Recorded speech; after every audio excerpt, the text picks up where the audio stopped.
Oke, halo, Assalamualaikum warahmatullahi wabarakatuh. Perkenalkan nama saya Firdaus Gamasari dengan NRP 50202011053. Di sini saya ingin menjelaskan tentang COVID. Nah, untuk bahasan saya sendiri yaitu COVID-5 versus COVID 2019.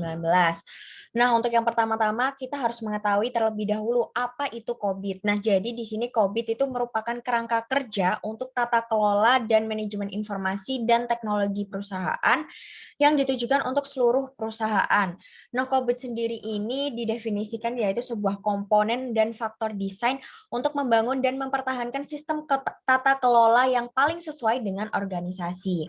Nah, di mana kerangka kerja COVID 2019 yang diakui secara global membantu memastikan keefektifan dari EGIT sendiri, yaitu terus kemudian ada memfasilitasi implementasi yang telah disesuaikan dengan kondisi bisnis, kemudian memperkuat peran berkelanjutan COVID sebagai pendorong penting inovasi dan transformasi bisnis.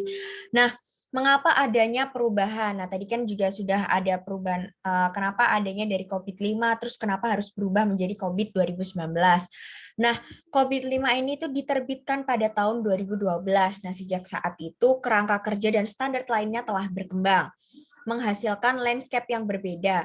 Munculnya tren teknologi dan bisnis baru dalam penggunaan TI atau misalkan seperti transformasi digital belum dimasukkan ke dalam COVID. Nah, maka dari itu COVID kembali melakukan penyelarasan agar tetap relevan. Sangat penting bagi COVID untuk terus berkembang dengan pembaruan yang lebih sering dan lancar.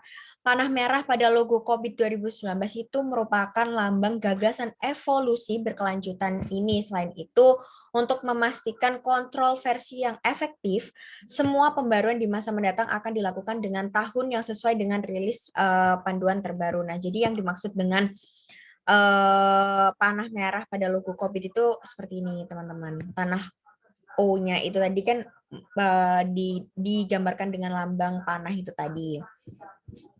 Nah, akhirnya kita mengetahui untuk fungsi dari COVID sendiri. Nah, dalam perusahaan COVID memiliki fungsi diantaranya adalah yang pertama sebagai standar dalam melakukan tata kelola teknologi informasi perusahaan, kemudian memastikan pendekatan secara keseluruhan, mencangkup keseluruhan bagian perusahaan from bottom to top, mempertemukan kebutuhan setiap stakeholder, kemudian menjadi tata kelola yang terintegrasi, meningkatkan kontrol untuk tata kelola teknologi informasi, dan yang terakhir yaitu sebagai standarisasi dalam melakukan audit teknologi informasi. Nah, untuk prinsip-prinsipnya sendiri dari COVID-5 versus COVID 2019 sendiri itu tentunya jelas berbeda. Di mana di sini COVID-5 itu memiliki prinsip memenuhi value para pemangku kepentingan atau stakeholder, kemudian mencangkup organisasi secara menyeluruh end-to-end, kemudian menerapkan satu framework tunggal yang terpadu, kemudian ada memungkinkan pendekatan secara holistik, dan yang terakhir yaitu memisahkan tata kelola dengan manajemen. Sedangkan untuk COVID 2019 tentunya sangat berbeda dengan COVID-5, tidak jauh berbeda, tapi adanya perubahan di mana di sini dibagi dua, ada sistem tata kelola atau governance system, yaitu adanya memenuhi kebutuhan para pemangku kepentingan seperti yang tadi sudah dijelaskan pada COVID-5 ini masuk ke dalam sistem tata kelola atau governance system. Nah, untuk prinsip untuk kerangka kerja tata kelola atau governance framework, di situ ada berbasis model konseptual, bersifat terbuka dan fleksibel, dan yang terakhir selaras dengan standar-standar besar lainnya. Nah, untuk karena dari tadi kita sudah menjelaskan tentang governance, nah apa sih sebenarnya perbedaan dari governance dengan manajemen dalam COVID itu sendiri? Jadi dalam perkembangannya, COVID memisahkan nih antara manajemen dengan governance. Lalu apa sih bedanya antara governance dengan manajemen itu sendiri? Jadi perbedaannya yaitu governance ini menentukan arah objektif dari organisasi, memastikan kebutuhan dan aktivitas dari stakeholder yang diawasi. Nah, maksudnya menentukan arah kebijakan organisasi dan memonitor kinerja dan kesesuaian dengan tujuan dari organisasi itu tersebut.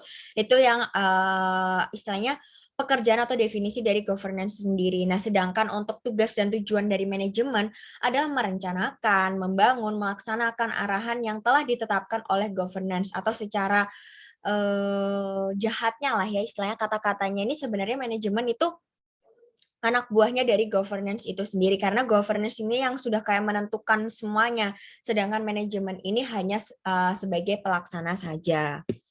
Nah, di sini sudah saya masukkan juga untuk gambar-gambarnya APO, BAI. Nah, mungkin di sini saya ingin memberikan beberapa catatan penting. Jadi di sini baik COVID 2019, core model maupun COVID 5 proses reference model itu menggunakan pengelompokan yang sama, yaitu terdiri atas satu domain tata kelola dan 4 domain manajemen. Kemudian yang kedua, adanya perbedaan pembahasan pada setiap item pada model COVID 2019 dibandingkan COVID 5. Jadi kalau di COVID 5 itu masing-masing item adalah nama proses, sedangkan pada COVID 2019 item-item tersebut dinamai dengan objektif yang diharapkan jika proses tersebut dilakukan dengan baik. Nah, misalnya pada COVID 5 ini proses EDM 01 itu dinamakan dengan Ensure Governance Framework Setting and Maintenance. Sementara pada COVID 2019, item EDM 01 itu adalah Ensure Governance Framework Setting and Maintenance. Seperti itu. Nah, kemudian yang ketiga untuk catatan pentingnya yaitu ada setiap item objektif tata kelola dan manajemen pada COVID 2019, core model itu berkorespondensi dengan satu proses dengan nama yang mirip seperti contoh yang ada di atas tadi yang sudah saya jelaskan. Hanya saja nih, COVID 2019 ini setiap objektif tata kelola dan manajemennya itu tidak hanya terkait dengan proses, tapi dapat berkaitan dengan beberapa komponen tata kelola yang lainnya, yang ada 7 komponen, termasuk diantaranya itu proses. Nah, untuk catatan penting yang terakhir yaitu di sini, jika dibandingkan antara COVID 2019 core model dengan COVID 5 proses reference model, terdapat beberapa tambahan objektif baru yang pada COVID belum ada atau tergabung di proses lain. Sehingga secara total pada COVID 2019 ada 40 objektif tata kelola dan manajemen. Sedangkan pada COVID 5 hanya ada 37 proses. Nah, mungkin itu saja yang bisa saya jelaskan untuk COVID 5 versus COVID 2019 kali ini. Nah, mungkin bisa di lain kesempatan kita bisa sharing-sharing atau mungkin bisa berbagi informasi, bisa langsung aja tulis di kolom komentar teman-teman. Mungkin itu aja penjelasan singkat dari saya, kurang lebihnya mohon maaf. Saya ucapkan wassalamualaikum warahmatullahi wabarakatuh. Semoga membantu teman-teman. Terima kasih.